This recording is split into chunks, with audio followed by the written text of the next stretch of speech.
동부노회 이틀째 노회 재직 세미나에 참석하여 주신 우리 성도님들 환영합니다. 오늘도 이틀째 우리 세미나를 열게 허락하여 주시고 인도하여 주신 우리 하나님 아버지께 감사드립니다. 다음은 다 같이 준비하는 마음으로 묵상 기도 드리도록 하겠습니다.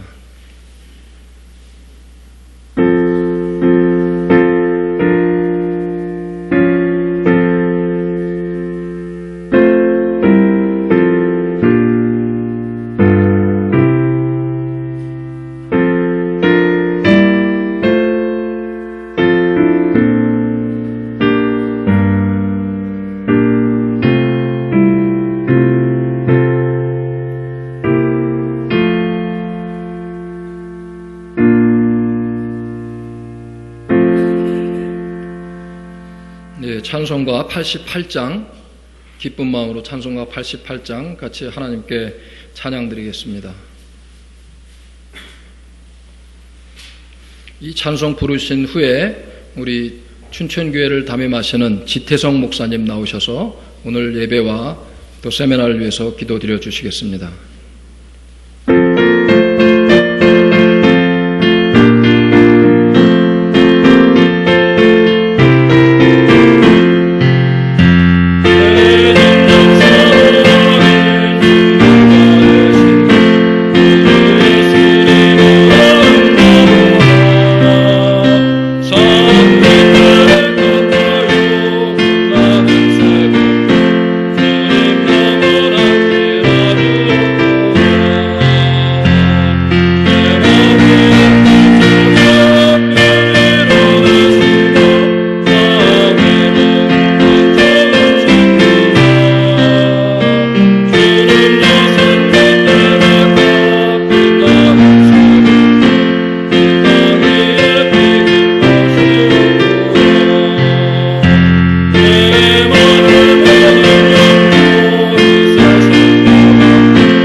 하나님 아버지 감사합니다.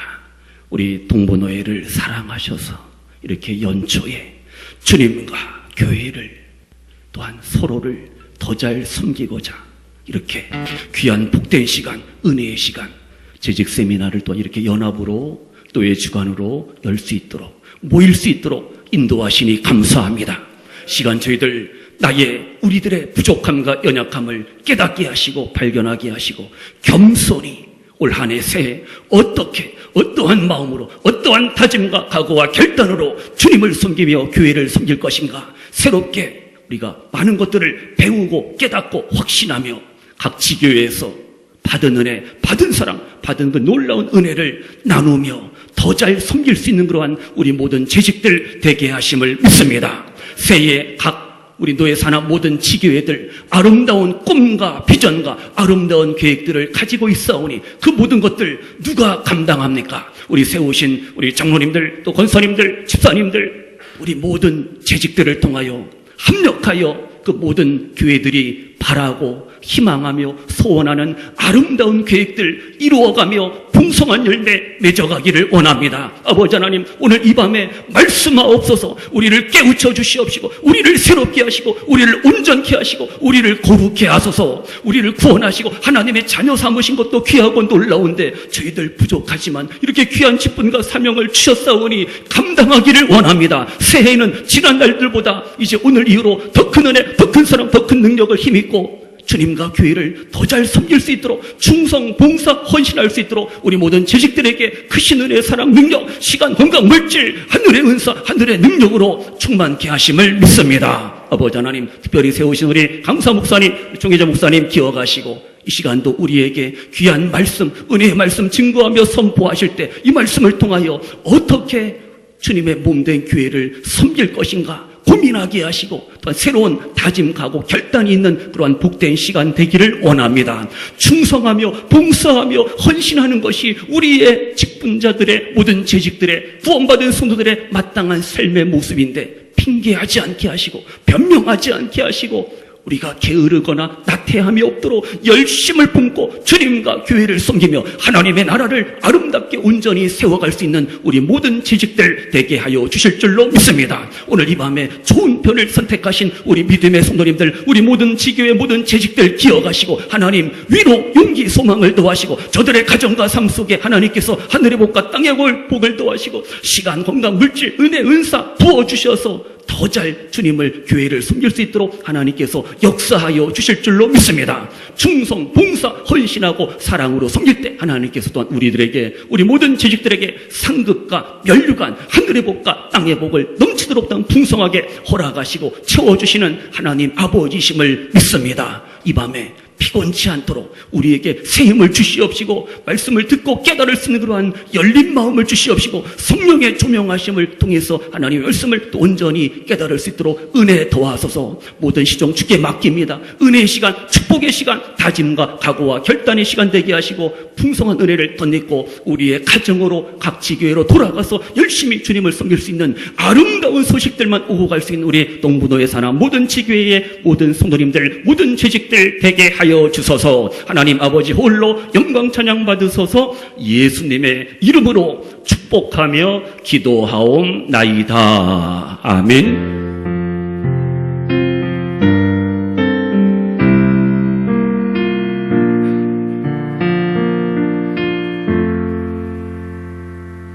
예, 이제 강사 우리 김동민 총회장님 나오셔서 이틀째 세미나 시작하도록 하겠습니다. 나오실 때 또 격려와 응원의 박수로 환영해 주시기 바랍니다.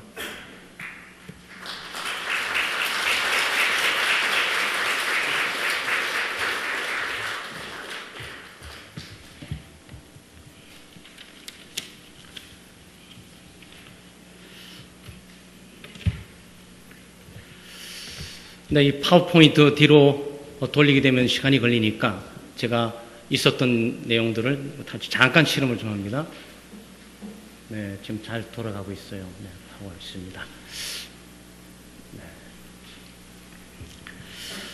제가 하나님 말씀 잠깐 말씀을 읽어드립니다.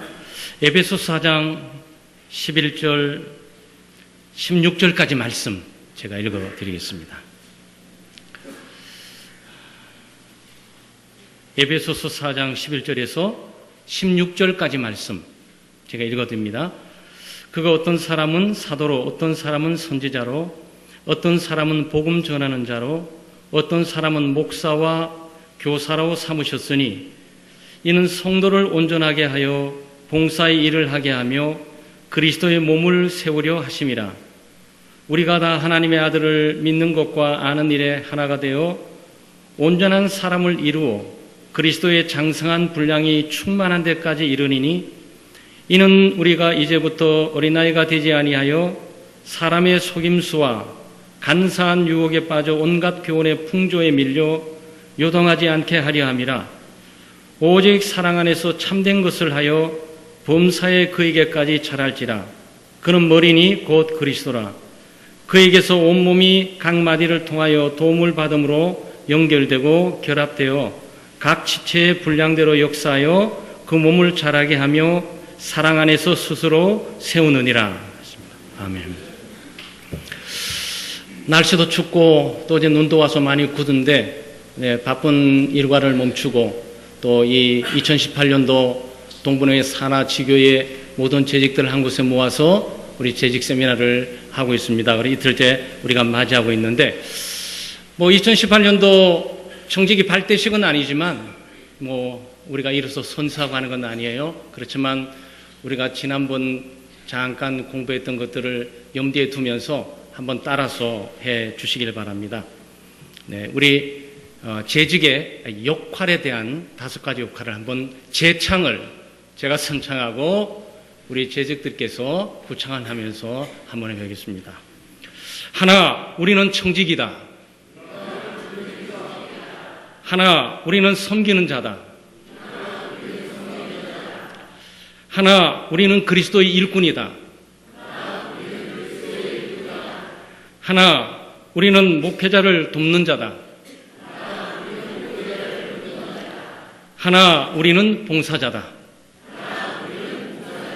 네, 우리가 5가지 역할을 재창함이 사실 선서하면서 하나님 앞에 엄숙하게 선포하면서 해야 되는데 마음속에 다짐하시면서 2018년도 한 해 최소한 많은 일들이 있지만 이 가이드라인 안에서 좀 역할을 해봐야 되겠다라고 다짐을 하시면 되겠습니다. 그래서 우리가 어저께 좀 마지막 다 마치지는 못하고 우리 재직들의 기본적인 활동 좀 살펴보았어요. 예배 차원의 활동 살피다가 뒀습니다. 예배 차원의 활동 가운데 주일 성수 우리가 했었고요. 주일 성수 부분 했었습니다. 그 다음에 공적 예배에 될 수 있으면 바쁜 일과 가운데 재직들은 하나님이 세우신 직분자니까 여러 종류의 예배에 먼저 참여하는 본을 보이는 그런 리더들이 되어야 되겠다. 이렇게 우리가 살펴보았습니다. 그 다음에 헌금 부분 하다 말았는데 이번은 빠르게 포인트에 지나가면서 오늘 해야 할 교회 성장의 강조점을 두고 혹시나 보게 되면 여러분이 7면에 보게 되면 6번부터는 아마 제가 못 따를 가능성도 많이 있어요. 네, 이거는 성경 구절도 있고 내용도 있으니까 조금만 성경 공부하신 분이라면 이거 쫙 따라가게 되면 이런 의미 있구나라고 즉각적으로 살펴볼 수가 있습니다. 자, 헌금인데요. 재직들의 예배 활동, 기본적인 활동이에요. 아주 고차적이고 중진급에 속한 활동이 아니고 아주 베이식. 성도들의 베이식뿐만 아니고 예수 믿고 구원받은 하나님의 백성으로서 목사, 장로, 권사, 집사님 또는 구역장님이라든지 새신자 양육위원이라든지 제자훈련팀의 리더라든지 이런 총칭을 통해서 직분을 갖고 있는 사람들이 이 베이식은 주일 성수를 해야 된다. 각종 예배를 가능하다면 많이 참여해서 예배 본을 보여야 된다. 그리고 기본적으로 헌금 생활에 승리하고 성공적인 삶을 살아야 돼요.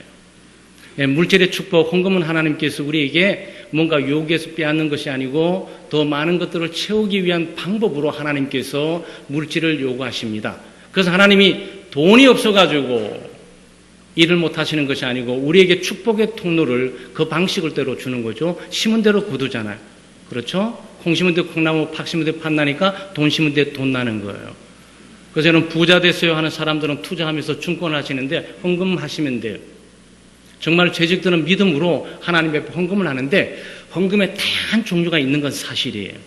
그래도 고린도후서 9장 7절에 보면 우리 영민하시고 교회 생활에 지각 재치 있는 분들은 헌금 봉투에 보면 어김없이 고린도후서 9장 7절에 딱 있으면서 그 각각 그 마음에 정한 대로 할 것이요 억지로나 인색함으로 하지 말지니 하나님은 즐겨 내는 자를 사랑하신다 그랬어요. 즐겨 내는 자를 사랑하신다. 자, 모든 헌금에 다양한 종류가 있지 않겠습니까? 11종금, 주일헌금, 감사헌금 가운데 특별히 다양한 헌금 종류들이 있어요. 그 예수 믿는 사람들은 교회 오게 될 때 헌금만 가슴이 톡톡 맞추면서 이것 때문에 신앙생활 못하고 이것 때문에 교회를 등록하지 못한 경우가 많이 있어요. 교회가 부자 되려고, 목사가 부자 돼서 잘 먹고 잘 살려고. 아니에요. 헌금하시게 되면 헌금하는 그 사람을 하나님께서 복 주시고 채워주시는 거죠. 다른 건 다 필연하고 11조 하시는데 성공하셔야 돼. 여러분, 교회 일, 하나님의 일들이 말로만 하는 게 아니잖아요. 시간만 갖고 하는 게 아니잖아요. 물질이 필요해요. 교육하기 위해서, 선교하기 위해서, 교역자들을 살해하기 위해서, 다양한 교사들을 위로하고 격려하기 위해서, 찬양대의 조직들을 감당하고, 이들을 모아서 회식하고 교제 나누어서 이들을 관리하고, 또 성가 사냥책들을 지급하고, 또 교육을 시켜난 이 부분들이 전부 돈 들어가요. 이거 하늘에 떨어지는 거 아니에요. 이게 바로 재직들이 이 물질적인 헌신에 감당하면서 교회를 지탱하도록 하는 거죠. 교회 성장학뿐만 아니고 일반적인 교회 운영 가운데 아주 100% 맞다라고 말할 수는 없어요. 통솔 일반적으로 교회가 10명이 모이든지 20명이 모이든지 30명 모이든지 그 세력 교인들이 100% 11조만 하면 교회를 운영하게 돼 있어요. 아니, 그냥 일반적인 통계들이에요. 10명이 되든지 30명이 되든지 50명이 되든지 그 공동체가 하나님의 일을 하기 위해서 진행되는 그 세력 구요인들이 하나님의 명령에 따라 11조를 하면 그 교회는 운영하도록 되어 있다니까요. 누군가가 안 내는 거야. 그래서 추춤하고 지탱하면서 또 다른 분들이 그것을 메꾸고 나가면서 벅차고 주춤하고 뒤로 처지고 그러고 가지를 못하는 경우가 많아요. 그래서 2018년도 한 해는 바로 재직의 기본적인 활동, 예배의 기본적인 활동, 거기에 11조를 선포하시고 하나님 앞에 한번 나가 보시길 바랍니다. 하나님께서 얼마나 복을 주시는지 아마 보게 되실 거예요. 여기 헌금 문제 나오고 있지 않습니까? 하나님께서 시험해 보라고 그러잖아요. 문을 열고 너에게 복을 쌓을 것이 없도록 붙지 아니하나 보라고. 한번 해 보라고. 의심할 필요 없이 한번 해 보라고. 목사님이 자기 돈 많이 벌려고 돈 많이 받으려고 저러나? 아니에요, 여러분. 여러분, 교회가 10,000명, 수십만 명 돼도 목사의 봉급은 아무 별 진동 없어요. 한국교회 그 문제 때문에 세금 문제까지 와서 이 정치적으로, 사회적으로, 정교의 분리 문제 아주 고통스러운 일이 진행되지만 이거는 기독교가, 일들을, 빌미를 준 거죠. 마태복음에 하나님 예수님께서 바리새 너희가 박하오 하얀과 그네주 11조를 드리되 율법에 더 중하고 의의 신을 버렸다. 그러나 이것도 행하고 저것도 버리지 말아야 되나? 11조도 행하고 의와 진리도 행하라. 두 가지를 동시에 행해야 된다. 이건 주님께서 말씀하신 거예요. 자, 예배 차원의 활동 가운데 마지막 전도가 있어요. 전도가 있습니다. 전도는 교회 사명 가운데 하나예요. 교회의 존재 목적 가운데 하나입니다. 여러분 모두가 선교를 통해, 전도를 통해서 들어오신 분들이에요. 어쨌든 가정에서 부모님이든지 아니면 이웃에서 어떤 예수 믿는 사람을 통해서 어떤 경도를 통해서 하다 보니 교회까지 오게 된 거죠. 이걸 다른 말로 전도를 통해서 온 거고, 선교를 통해서 온 거고, 선교를 통해 모여진 하나님의 공동체가 선교화 되는 거고, 이 선교화는 선교를 위해서 존재하는 거고, 그런 거예요. 그러니까 교회의 사명은 전도인데 바로 이 전도는 누가 하냐고. 물론 목회자도 해야 되고 장로님도 해야 되고, 우리 요즘 좀 저도 뜸해졌어요. 좀 게을러졌는지 우리 장로님들하고 막 쪽방 다니면서 낮에 그냥 전도지 막 뿌리면서 막 다녔던 때가 그저께 같던데 세월이 많이 지나니까 또 우리 장로님도 힘도 많이 없어지고 저도 좀 앞에서 지켜보고 있고, 왜냐면 이 쪽방촌이 전도가 되지 않고 전부 막 95%가 전도하면은 우리 조선족 우리 교우들이에요. 그러니까 색깔이 달라요. 이 전도가 들어오는 것도 아주 조심스러운 공동체 모습이 가기 때문에 우리 전도도 딱 주춤하면서 지켜보고 있는 이런 상황에 가고 있어요. 그런데 아마 여러분, 이 전도는 교회의 사명입니다. 선교는 교회의 사명이에요. 그 누가 전도해야 되는 겁니까? 우리 재직들이 하셔야 돼요. 재직들이 전도의 본을 보셔야 돼요. 우리 창대교회가 2020 비전을 선포하면서 2,000명 믿음의 공동체에 있는데 사람이 잘 늘지가 않아요. 고민이에요. 기도 많이 하고 있습니다. 근데 문제의 상황이 뭐냐? 그래서 오늘 교우들에게 그랬어요. 이거 5년 전에 우리 장대 교우들 5년 전에 한 2명씩만 전도하면 됐는데 이제 6명씩 전도하게 생겼다고. 오늘 요번에 또 못하면 내년에 8명씩 전도하게 됐다. 큰일이라고 자꾸 미뤄진다고. 전도해야 돼요, 여러분. 교회가 전도를 위해 존재하고 전도를 위해서 예수 그리스도께서 오셨고 전도를 위해서 우리를 부르셨고 전도를 위해서 지금 우리로 하여금 모이게 하셨는데 우리가 전도하지 않으면 어떻게 되냔 말이죠. 재직은 주님을 사랑하고 주님의 뜻을 잘 받들어서 이 교회의 사명의 한 부분의 일부분을 감당을 해줘야 됩니다. 그것이 바로 전도입니다. 그래서 2008년도 한 해는 우리 재직 정도는 성경 한 1독은 안 돼요. 우리 재직은 성경 2독 정도는 해야 되고 전도는 평신도가 1명씩 하는 거고 우리 재직들은 2명, 3명을 하는데 좀 각오를 좀 하셔야 돼요. 각오 좀 하실 수 있겠어요? 해보자고요. 하면 못할 이유도 없는 거죠. 물론 우리의 능력과 힘을 통해서 모든 것이 성취되는 건 아니지만 하나님께서 우리의 노력과 수고를 헛되게 하지는 않을 거란 말이죠. 아무것도 안 하고 패배하는 것보다도 하다가 패배하는 것이 당당하고 힘있고 떳떳하지 않겠어요? 복음 전도에 보내 우리 재직들께서 한번 앞장서 보시기를 바랍니다. 사역 차원의 활동들이 있어요. 사역 차원의 활동들은 여기에 5가지입니다. 예배위원으로 사역을 하시게 되고 그 다음에 교육으로 사역을 하시게 되고 그리고 신방하는 데 사역을 하시게 돼요. 특별히 우리 권사님들은. 그리고 자기 은사를 잘 개발해서 섬기는 일에 활동을 하게 되고 기도하는 활동들이 있어요. 베이식, 기본적인 활동. 여러분 제가 다루고 있는 것은 한 10년 동안에 우리 총회 산하에 있는 우리 동청교회에 했던 여러 가지 집회를 생각해 보면서 아쉬움을 좀 보강하려고 지금 와 있어요. 근데 실제적으로 우리가 필요하고 실제적인 삶의 현장과 이 교회 현장 가운데 무엇을 해야 되는 것이냐, 우리의 활동 범위가 무엇이고 우리의 초점은 도대체 어디로 가 있어야 되느냐라는 이 부분들이죠. 우리는 여기에 있는 것처럼 사역도 해야 돼요. 주일 성수도 해야 되고 예배 출석도 잘해야 되고 교회가 운영에 어려움이 없도록 헌금도 해야 되고 사람들이 줄어들지 않도록 채우는 전도하는 일도 기본적으로 리더들, 이 중진 리더들이 할 수밖에 없게 돼 있어요. 그럼 그것만 하고 끝나느냐? 아니에요. 직분자들은 단순히 예배에 참여하는 자가 아니고 예배를 관장하는 자로 움직여요. 이게 안내위원들이 있죠? 안내위원들 누가 하는 겁니까? 새신자들이 하는 겁니까? 아니에요. 집사님들이나 권사님들이 주보를 들고 딱 와서 이게 안내위원이에요. 헌금위원은 누가 하는 겁니까? 집사님들이 하는 거예요. 주일날 오전에 기도하는 것뿐만 아니라 오후에 기도하고 수요일날 기도하는 분들은 누가 하시는 겁니까? 우리 새가족들이 와가지고 하시는 겁니까? 아니에요. 집사님이든지 권사님이든지 장로님이든지 어쨌든 직분자가 그 모든 예배위원으로 활동을 하면서 갈 수밖에 없게 되어 있어요. 그러니까 안내위원들 말이죠. 잘해야 되죠. 안내위원들. 첫째, 얼굴이 밝아야 돼요. 복장이 좀 깨끗하고 단정하면서 좀 매력적이어야 돼요. 그리고 좀 친절해야 돼요.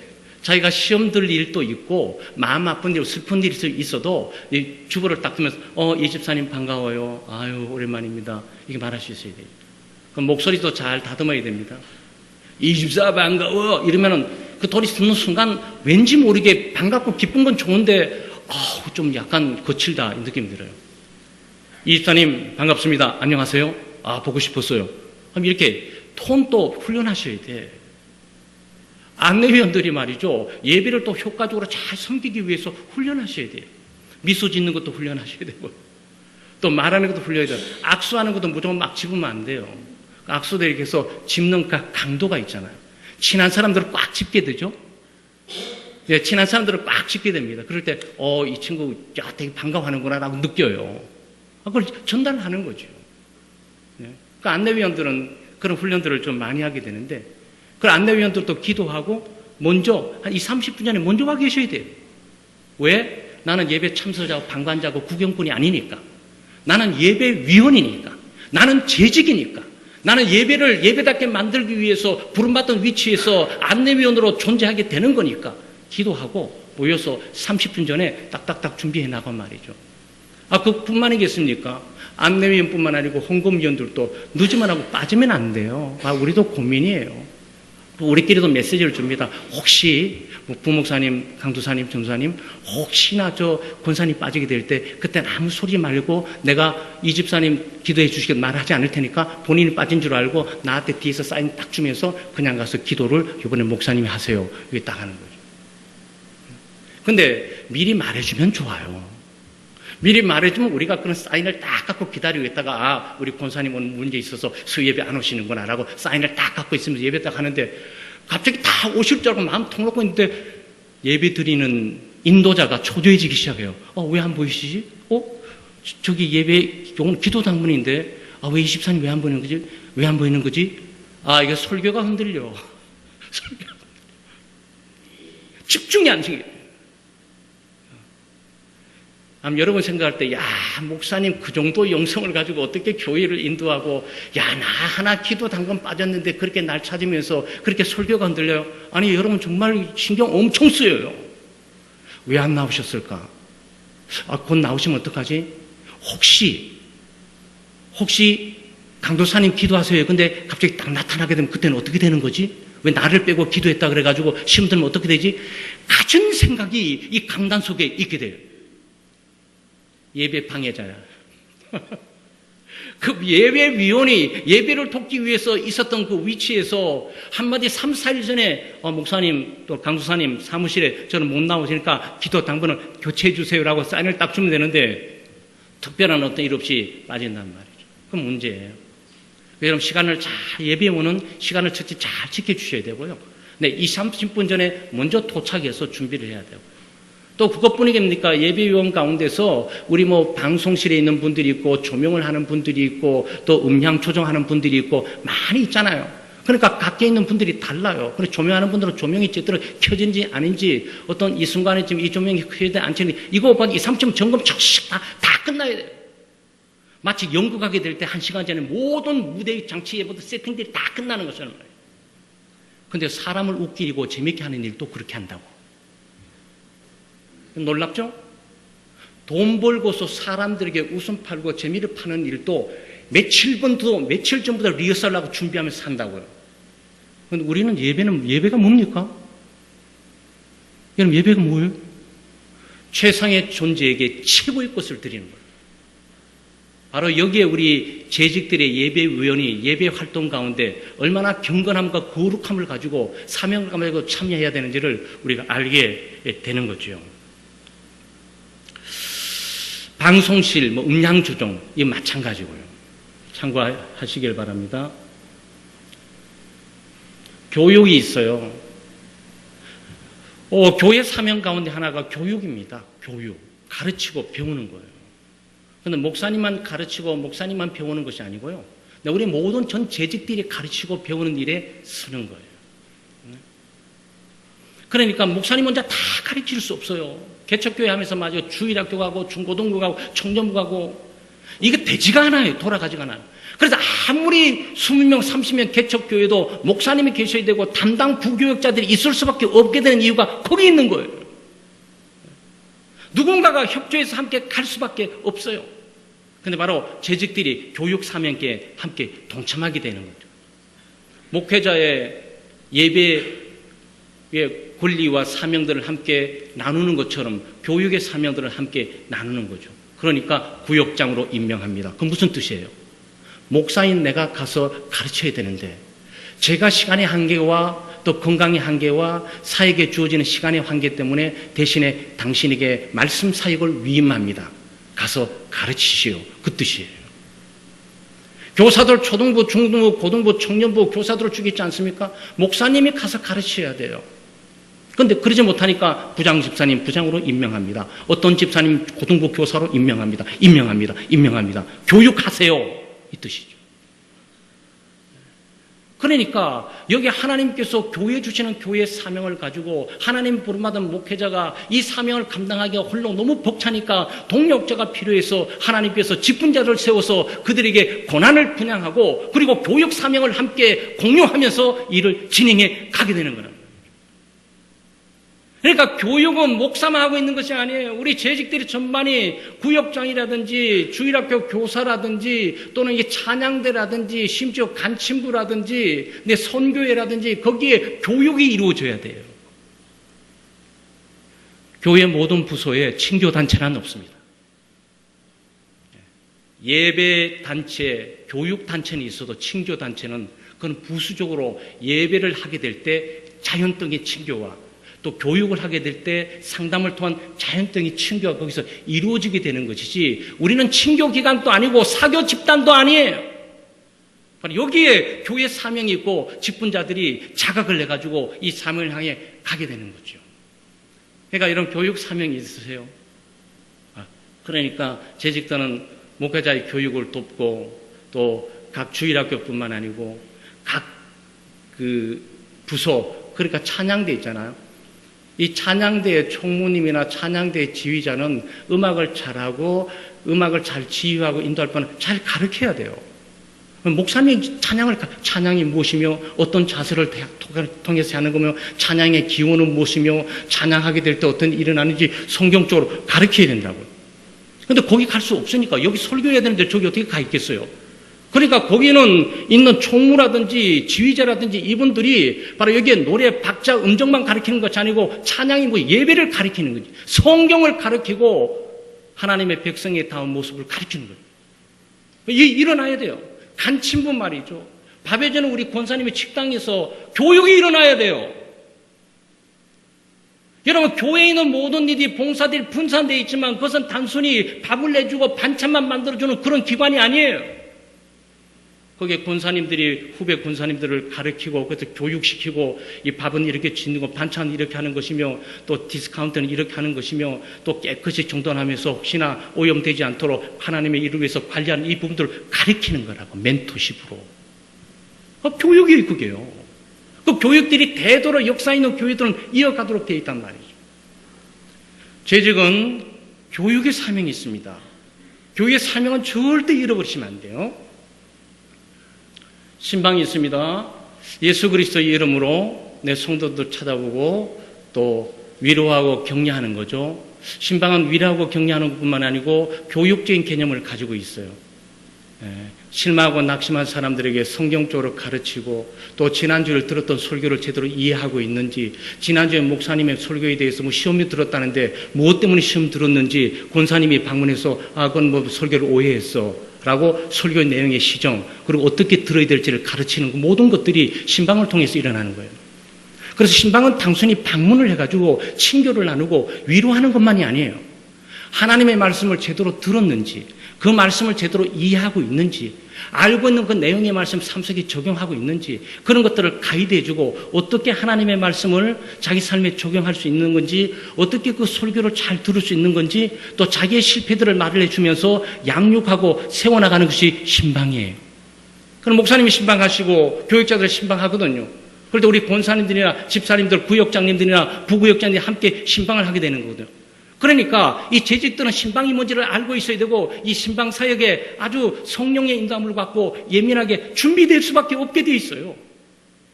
이게 영혼을 다룬 일이기 때문에 영적인 살고 죽는 문제이기 때문에 단순히 만나갖고 어깨 뚝뚝 들이며 이럴 일들이 아니란 말이죠. 이게 뭐라고요? 네, 사역이에요.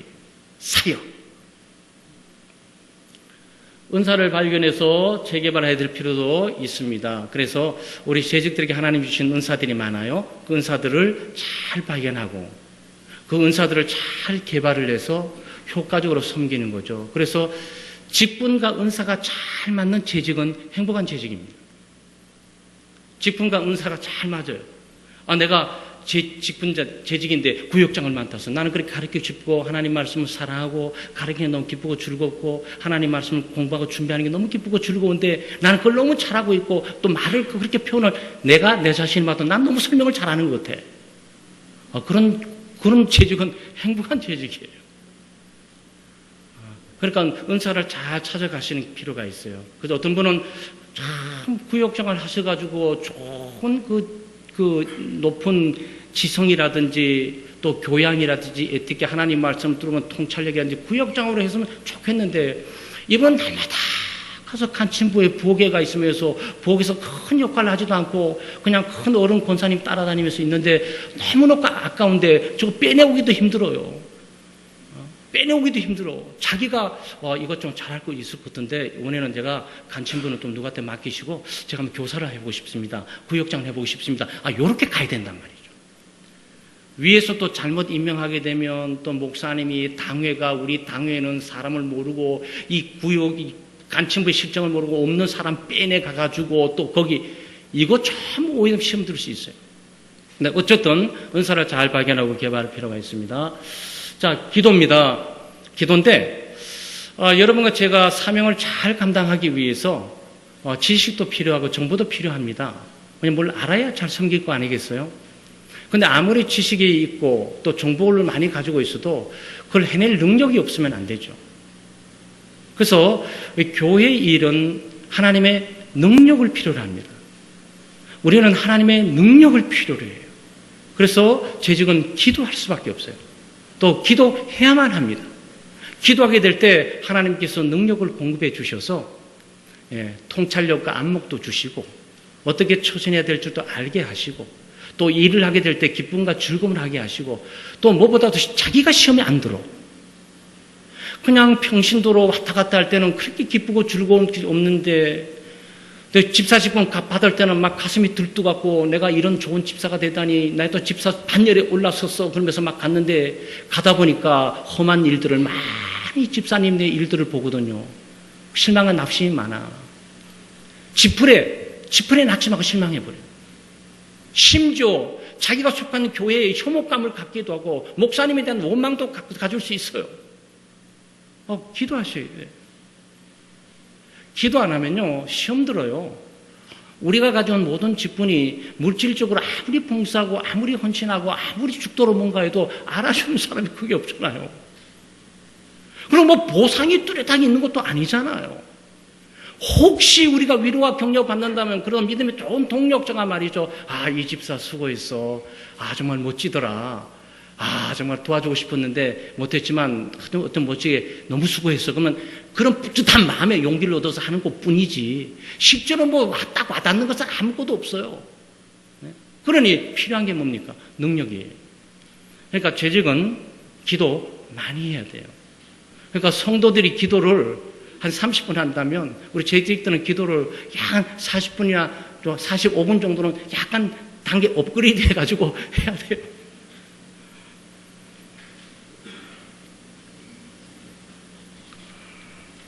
자기 힘으로 하나님의 일을 한다는 것은 참 어렵고 힘듭니다.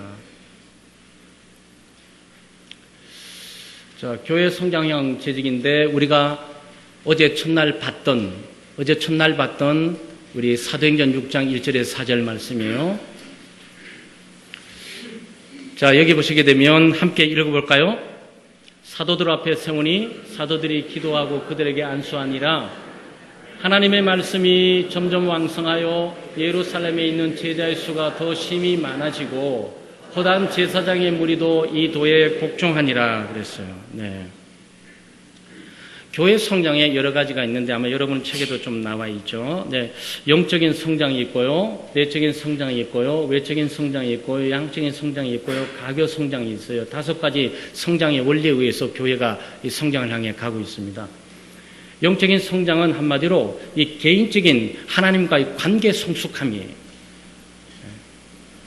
각 개개인의 교우들이 하나님과 깊은 관계를 통해서 말씀과 기도로 깊이 동행하면서 영적으로 또 지적으로 또 심령적으로 건강하게 잘 성장하는 것이 바로 여기 있는 영적인 성장입니다. 하나님을 향한 성장이죠. 내적인 성장이 있는데 내적인 성장은 이게 교회가 안쪽으로 이렇게 다 경고하게 되죠. 그러니까 연합과 일치예요. 그러니까 개개인의 성숙도가 있는 반면 동시에 공동체적으로 함께 연합하고 일치해 가는 거죠. 무엇보다도 함께 더불어 성장하는데 여기에 용서가 있고 화해가 있고 용납이 있고 서로 평안이 있고 서로 격려가 있고 서로 세움이 있고 이것들이 점점 짙어져 가는 거야. 그래서 이 성장을 단순히 사람 수를 많은 것만 생각하시면 안 돼요. 영국의 알람 파스라고 북부에 위대한 부흥사가 있는데 그 사람은 하나님 앞에 너무 기뻐했어요. 왜냐하면 우리 교회가 300명인데 부흥이 돼서 100명이 됐다고 엄청 기뻐했어요. 300명 뭐 지지보고 싸운 일들이 뭐 그다기 많았거든. 그것 다 같이 들이쳐 있으면서 100명들이 또 뭉치면서 서로 사랑하고 위로하고 격려하고 사랑의 능력이 드러나고 위로의 사역이 드러나고 함께 연합하고 일치하고 300명이 우후죽순으로 싸우고 다투다고 해야 될 일을 못하면서 주저앉는 것보다도 100명이 모여서 한 마음을 뜻을 갖고 가니까 오히려 더 힘있게 나간 거죠. 그래서 여러분 교회 성장을 단순히 사람 수를 많이 채운 거로 생각하시면 안 돼요. 개인적인 영적인 성장도 있지만 공동체적인 연합과 일치의 성숙함이 있다고요. 그것도 우리가 기도해야 될 한 내용 가운데 하나이죠. 외적인 성장이 있는데 외적인 성장이란 교회가 단순히 우리끼리만 모여서 은혜 받는 것이 아니고 또 이웃을 위해서 존재하는 공동체예요. 그러니까 이웃에서 선한 영향력을 주고 뭐 영암교회 같은 경우에는 바자회를 통해서 많은 영향력을 주고 있는 것들을 많이 압니다. 우리 각 교회의 대천이나 동천 뭐 이런 교회들이 바자회를 통해서 이웃들에게 함께 삶을 나누면서 교회를 개방하고 오픈하고 우리끼리만 모여 잘 살고 잘 입고 잘 놀려는 것이 아니고 당신들과 함께 우리는 어울리고 또 우리는 함께 당신을 환영하고 그리고 우리의 좋은 것도 한번 나누고 싶습니다 하는 것들을 오픈하신 거죠. 그런 것들이 많아질수록 그 손꼽바로 여기에 말씀하신 외적 성장으로 강하게 되는 거죠. 그러니까 지역의 인지도가 높아지는 거고, 그러니까 주변에 여기 있다면 모든 주변의 사람들이 여기 교회 어디 가면 좋겠어요. 이사 온 사람은 자기는 교회 안 나가도 영암교회 가세요. 이렇게 돼야 되는 이렇게 되는데. 근데 여기 교회 영암교회 가지 마세요. 거기요. 이러면은 이거는 우리 끝난 거예요. 우리의 성장은 중단되고 외부로 뻗어날 힘과 능력을 우리 갖고 있지는 못해요. 그러니까 교회가 교회다워지기 위해서 우리의 평판들을 지역사회에 넓힌다는 것은 얼마나 중요한 역할을 하고 있는지 몰라요. 양적인 성장이 있습니다. 이거는 전도와 선교에 집중하는 교회에 종종 있는 거죠. 네, 사람의 수가 뭐 한 사람이 두 사람 데려오고 또 한 사람이 10사람 데려오고 어떤 저 인천의 감리교 권사님은 읽으면서 참 도전이 되더라고요. 그래서 목사가 불어하면 지는 건데 목사 불어하면 지는 건데 이거 그러면서 이 권사님이 어떻게 1년에 400명을 데리고 올까? 개척하는 목사님은 이 권사님 한번 영립하는 걸로 하나님의 큰 은총이라고 생각할 수 있겠다. 참 신기해요. 물론 어떤 취재라든지 어떤 광고들은 약간 부풀 수 있어요. 부푼다 그래도 그 교회가 상을 1년에 400명 전도했던 모모 권사 그러면서 한국교회 신문을 나게 되게 될 때 이건 뭐지? 저도 우리 권사님들 자랑하고 권사님 기뻐하고 우리 권사님 제일이야. 우리 창대교회 권사님 제일이야 라고 자부와 긍지를 갖고 있는데 은연중에 말이죠. 이런 권사님 한번 있었으면 좋겠다. 나 불어하면 지는 건데. 딱 끊고 말이죠. 나끼리 한번 쏴보는 거죠. 근데 이게 현실이에요. 네? 그런데 우리 양적 성장에 전혀 무시할 수는 없어요. 마치 가정에 아이가 새롭게 이렇게 있으면 이 정체되어 있는 부부 사이나 정체되어 있는 집안이 생기가 돌아요. 교회도 그래요. 교회 생기는 우리 자체가 만들어내는 것이 아니고요. 못 보던 사람들이 태어나고 몇 명이 앉아있게 될 때 사람들이 관심사가 쏠리면서 뭔가 일어나고 있구나라는 이런 기대감과 흥분감이 고조되면서 자발적인 성숙과 밝음을 향해 나가게 되죠. 그러니까 우리가 살기 위해서 어떻게 하죠? 살기 위해서 데려다 앉혀야 돼. 내가 살고 우리 교회가 살기 위해서 어떻게 하든지 새롭게 탄생되고 거듭나고 우리 교회에 등록하는 교인이 있도록 잡아다가 앉혀놔야 돼요. 그래 우리 사는 거예요. 사는 맛이 생기는 거고 존재하는 의미가 생기는 거예요. 가교 성장이에요. 가교 성장은 좀 이렇게 한 단계를 또 넘어가게 됩니다. 무슨 말씀이냐 하면은 저희 교회가 종종 사용하고 있는 건데요. 창대교회, 우리 교회는 아마 부흥과 성장에 관심 두고 있지만 늘 한계에 부딪히면서 우리가 좌절을 맛보기도 하지만 결코 좌절하지 않는 하나님의 더 역사를 위해서, 그래서 교회 우리 구로구 가리봉도는 경제가 약하다, 이 경제력으로 뭔가를 할 수는 없다, 그래서 뚫고 나간 것이 인도의 첸나이도 교회를 세우고 또 캄보디아 걱정에도 교회를 세우고 지금 김성우 목사님을 부산에 파송해 보내서 부산에도 교회를 하나 세우고 움직이고 있는 거죠. 그럼 왜 그렇게 하느냐? 우리가 가지고 있는 지역에 우리 능력의 한계를 우리가 느껴요. 그럴 때 교회는 어떻게 성장해야 되냐? 그러면 사실 영암교회 같은 경우에는, 영암교회는 이미 저쪽 CM릿 위에 무슨 교회죠? 포이펫. 포이펫이 성공하고 포이펫에 있는 교회 교인들이 늘어나게 되면 영암교회 교인들이 거기서 늘어나고 있는 것과 마찬가지라고. 그것이 가교 성장이에요. 브리지 성장. 그러니까 여기만 지켜보고 있으면 아니고 전략적으로 적은 경제를 들어서 맨파워를 많이 할 수 있는 데로 전략적으로 교회가 선교를 해나가기 시작하면 여기에 영암교가 만약에 400명이라면 어느 날 포이펫의 부흥의 역사 인해서 600명이 되게 되면 그 영암은 1000명인 거예요. 그 자체의 이 가교 역할을 보게 될 때. 그래서 교회 성장을 우리끼리만 박을 볼 것이 아니고 좀 폭넓게 보시면서 이 사역을 좀 전진적이고 그리고 공곡형으로 나갈 필요가 좀 있습니다. 자, 교회 성장을 위한 사람인데요. 8시 한 지금 23분 됐으니까 지금 여기서 끊고 한 8시 23분 한 10분 드리면 되죠? 네, 10분 휴식하고 저희들이 모여서 다시 또 말씀을 나누겠습니다.